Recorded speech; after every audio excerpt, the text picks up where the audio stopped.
The other day, I went to lunch with my friend Melissa. We had Korean barbecue and talked a bit about type 2 diabetes.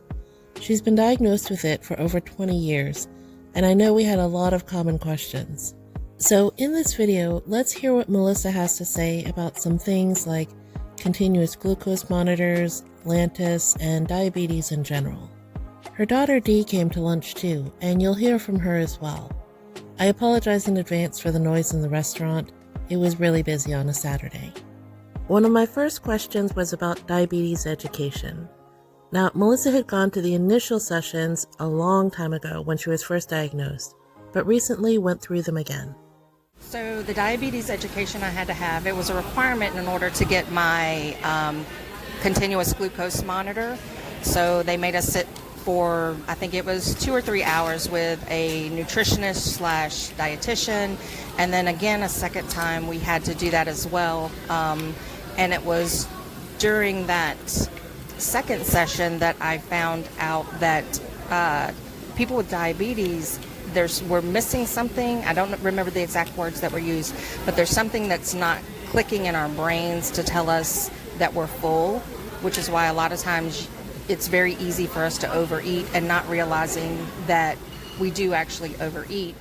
My body and my brain my brain is telling my body I'm not full. I'm not hungry, but I'm not full, and I just keep eating. So I have to actually mentally put those brakes on. But that was something I learned in that class as well that was new after being a diabetic for almost 20 years. No one had ever explained that to me.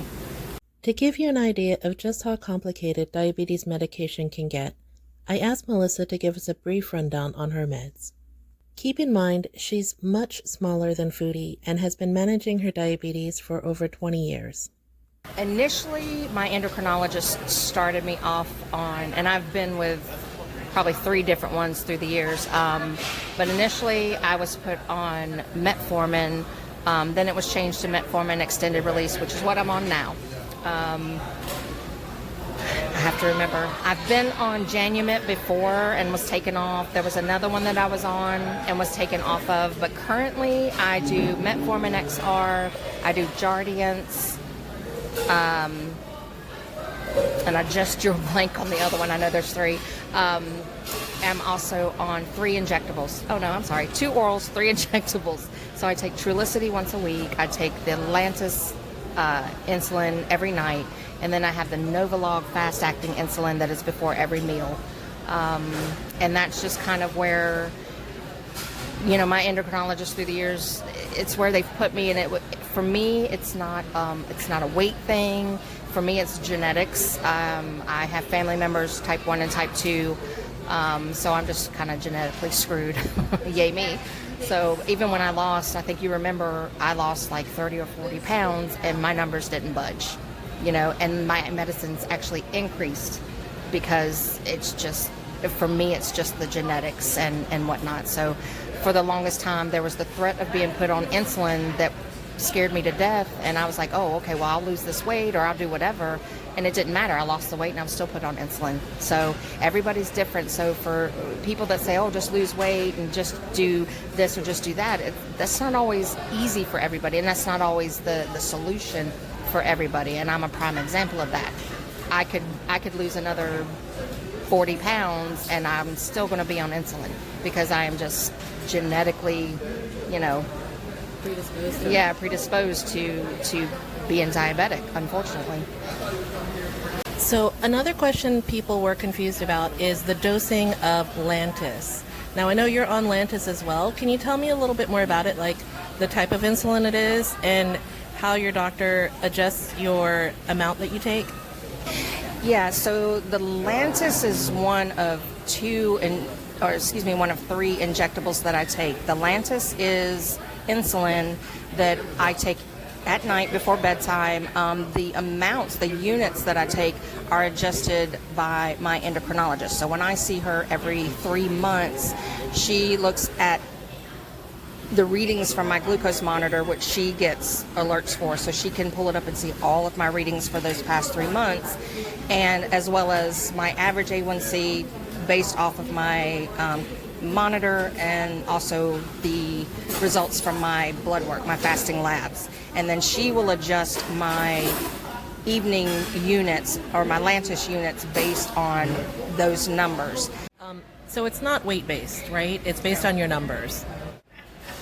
That's right, yeah. The Lantus is not weight-based. None of the medications that I'm aware of and that I've ever been put on, whether it's injectable or oral, are weight-based. The dosages are always based on your A1C, your fasting A1Cs, and prescribed by the endocrinologist.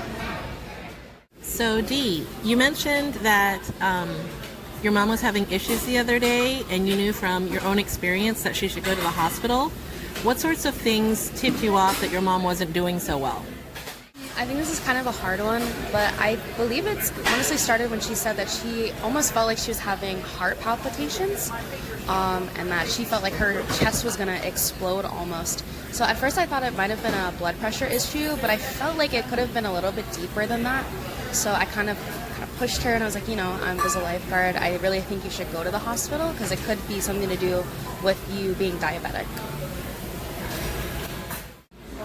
So another question that people had was, do you wear a continuous glucose monitor, which I know you do, and how did you come to that decision, and how hard was it to get it put in?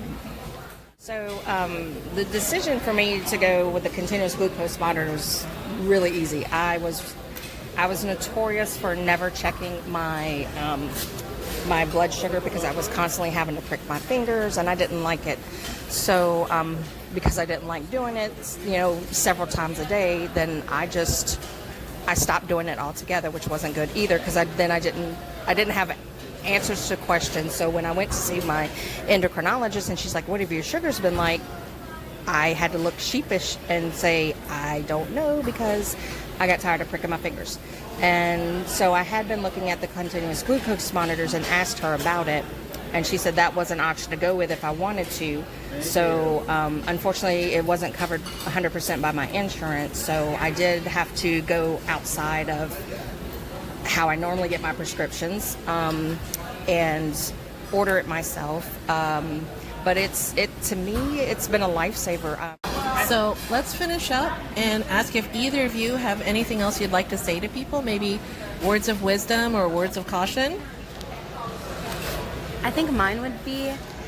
I honestly think mine would be, it doesn't matter what size you are or, what background you come from, you should always get checked and to make sure that you're not predisposed to it. I also think it's important to realize that being diabetic doesn't mean you're unhealthy or that you don't take care of yourself. It is quite literally like a disease almost. It's a disease and you can't control it. I think the best thing that you can do if you do have it is to make sure that you're taking care of yourself and to allow the people around you to also help and be informed as well. I think that's also very important. Yeah, I was just going to piggyback on that, and she said it, is that if you have, so Dee she's known how to check my blood sugar since she was probably 8 years old, because she knew that, mommy had this issue, and, sometimes mommy might feel faint and can't get up or this, that, and the other. And I taught her how, back then I didn't have a glucose monitor, I had just the finger prick thing. I taught her how to check my blood sugar. So if I told her to go get my sugar kit, she knew to go get my monitor kit. She came back, she would check my sugar for me. So she would prick my finger, she'd do the test, she'd show me the number, and then if it was really low, she knew where I kept glucose tablets. She would get me a glucose tablet to help get my sugar back up. And I think that was important because for the longest time it was just me and her, and I did rely on her, not so much as a caregiver obviously, but just to help mommy out when mommy wasn't feeling good, so on and so forth. And now that she's grown, and she's trained, she was a lifeguard, she was trained, she helped save me last year when I did get sick and had to go to the hospital. She's the one insisting that I go to the hospital, and I was almost in ketoacidosis. My sugar was over 400, so on and so forth. So, and which was all entirely my fault, but that's another story.